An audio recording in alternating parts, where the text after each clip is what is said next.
তোমাদের মূল পার্ট যেটার জন্য তুমি এখন এই লাইভের সামনে বসে আছো সেটা হলো আমাদের গাইডলাইন পার্ট। সো আজকের এই ভিডিওতে এই গাইডলাইন পার্টে আসলে আমরা তিনটা পার্ট নিয়ে কথা বলবো। কয়টা পার্ট? তিনটা। সো পার্ট নাম্বার 1 হলো এক হলো স্কুলে টপার হবো কেমনে, স্কুলে কিভাবে ভালো রেজাল্ট করা যায় এক। 2 নাম্বার এখন বই পাই নাই তো এখন কিভাবে পড়বো, শুরু কিভাবে হবে আমার স্কুল লাইফে, ঠিক আছে। আর 3 নাম্বার পার্ট হলো যে আমাদের বোর্ড এক্সামে কিভাবে টপ করতে হয়। সো বোর্ড এক্সাম আমি কেন আনতেছি আলাদা করে, দেখো তোমাদের কিন্তু এখন জেএসসি তে বৃত্তি ব্যাক আসার একটা কথা চলতেছে এবং ব্যাক চলে আসবে ইনশাআল্লাহ। জেএসসি পিএসসি এসএসসি থাকবে। সো আমাদের এখানে জেএসসি এবং এসএসসি দুইটা বোর্ড এক্সাম আছে। সো বোর্ড এক্সামে কিভাবে টপ করব সেটা নিয়েও কথা হবে, আমি এই পার্টটাতে বলবো। দেন আমাদের সৃজনশীল শিক্ষা পদ্ধতি নিয়েও কথা হবে। সো আমি শুরু করি। সো যারা এখন আমরা যে পার্টটা নিয়ে সবচেয়ে বেশি কনসার্ন যে আসলে এখন কিভাবে পড়াশোনা করব, হ্যাঁ, হাউ শুড ইউ স্টার্ট নাও।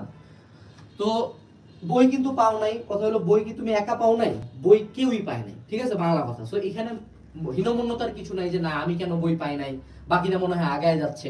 গোটা বাংলাদেশ এখন স্লোলি আগাচ্ছে, গোটা বাংলাদেশ, এ নিয়ে কোনো সন্দেহ মনে রাখিও না। গোটা বাংলাদেশ এখন স্লো আগাচ্ছে, তুমিও স্লো আগাবা। তোমার জানুয়ারি মাসের টার্গেট থাকা উচিত, আমি যদি তোমার জায়গায় থাকতাম পুরা জানুয়ারি, যেহেতু বই আমার হাতে এখনো নাই, জানুয়ারি মাসের টার্গেট হওয়া উচিত 1 থেকে 2টা চ্যাপ্টার ম্যাক্স। এই পুরা জানুয়ারি যে যদি 2টা চ্যাপ্টার মোটামুটি রিডিং দিয়ে পড়ে ফেলতে পারো তাহলে ডান। আমাদের কার্ভটা হবে এরকম যে আমি জানুয়ারিতে একটু এফোর্ট কমাই দিব, যখন আমি ফেব্রুয়ারি মার্চে বই পাবো আমার এফোর্ট যাবে ম্যাক্সে, ঠিক আছে। আমাদের প্রোগ্রামটাও ঠিক এভাবে ডিজাইন করা যে আমরা জানুয়ারির দিকেও যদিও মেজরিটি ক্লাস দিব, বাট ফেব্রুয়ারিতে যে কম্বাইন্ড ফুল প্রোগ্রাম তুমি পাওয়া যাবে, ঠিক আছে। এবং এটা হলো এফোর্টের কার্ভ, ধীরে ধীরে বাড়বে। দ্বিতীয় যেটা পয়েন্ট, ভাইয়া বইয়ে যে নাই এখন কি করব। সো তুমি যদি আমার লাইভ দেখতেছো, নিঃসন্দেহে মেজরিটি মানুষ একটা ফোনে দেখতেছো, তাই না।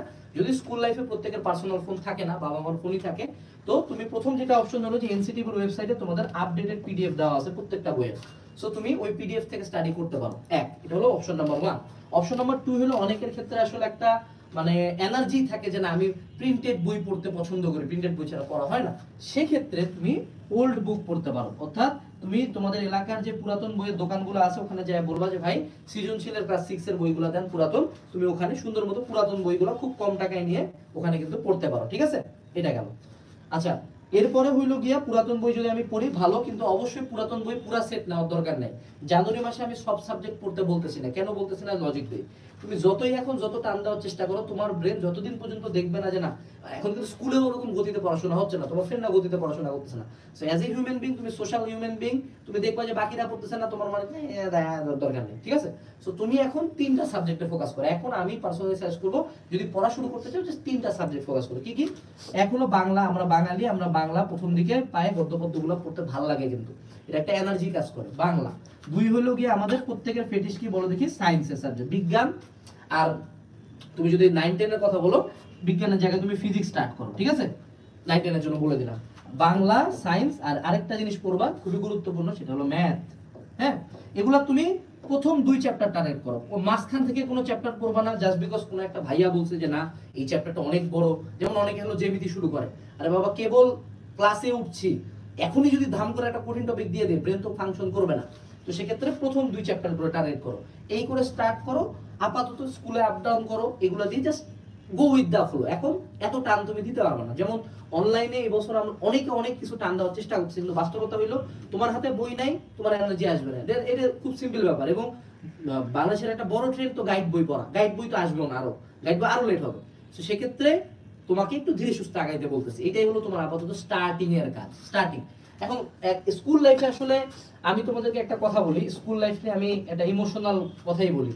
বিশ্বাস করো, আমরা এই রুমে যারা যে কয়জন আছি বা আমাদের অফিসে যত আছে, আমরা প্রত্যেকে ভার্সিটিতে পড়তেছি, অনেকের ভার্সিটি লাইফ শেষ। সত্য কথা বলতেছি, তোমার লাইফের সবচেয়ে বেস্ট টাইম তুমি কাটাচ্ছ। মানে তুমি কল্পনাও করতে পারবে না যে তুমি তোমার জীবনের এত সুন্দর, এত অস্থির, এত পরিবারের সাথে সময় জীবনে কোনোদিন কামাইতে পারো না। এবং তুমি হয়তো বা ফিউচারে বিলিয়নিয়ার যদি হও, এট সাম পয়েন্ট তোমাকে যদি অফার করে যে 100 কোটি দিব নাকি স্কুল লাইফে ব্যাক যাবেন, তুমি বলবে আমি স্কুল লাইফে ব্যাক যেতে চাই। এই লেভেলের একটা আফসোস আজীবন কাজ করবে। সো স্কুল লাইফটাকে এত কমপ্লেক্স করার কোনো দরকার নেই, স্কুল লাইফে এত ভয়ানক প্রেশার নেওয়ার দরকার নেই। এনজয় করো, বাবা মার সাথে থাকো, নানা নানি দাদা দাদি বাচ্চা আছে তাদেরকে দেখো। এগুলা মানুষ অটো 2 দিন পর পর মরা শুরু করবে, দেখবা চাপ এমন যে এইচএসসি তে উঠে তো মাথায় পাগল হয়ে যাবে। আর ভার্সিটি মানে তো তুমি আর বাড়ির মানুষ না, তুমি যেদিন ভার্সিটির জন্য বের হবো ওই দিন থেকে তুমি আর আউটসাইডার, তুমি দিন গেস্ট হয়ে যাবো বাড়ির জন্য। তো সেক্ষেত্রে স্কুল লাইফটা আমি আমার পার্সোনাল ব্যাপার হলো এটা এনজয় করবো বাবা, এটা একদম মানে নিজের ছোট ভাইয়ের মতো বললাম। আমি পড়াশোনা ভালো করতে বলবো, পড়াশোনার জন্য যা গাইডলাইন লাগে দিব, কিন্তু স্কুল লাইফের মতো টাইমে মানে বিনা কারণে প্রেশার নেওয়া, বিনা কারণে মন খারাপ করা, বিনা কারণে ইমোশনালি মানে ডিসপ্রিপেয়ার্ড হওয়া, এটা এটা আসলে অনুচিত। এত সুন্দর লাইফ ওয়েস্ট করা যাবে না। এই স্কুলের কয়েকটা দিন এনজয় করো, ঠিক আছে? ওই যেদিন লাস্ট স্কুল ড্রেসটা পরবা ওই দিন বুঝবা যে যেদিন থেকে স্কুল ড্রেস নামলো গা থেকে ওই দিন থেকে লাইফ অন্যরকম, ঠিক আছে? আচ্ছা।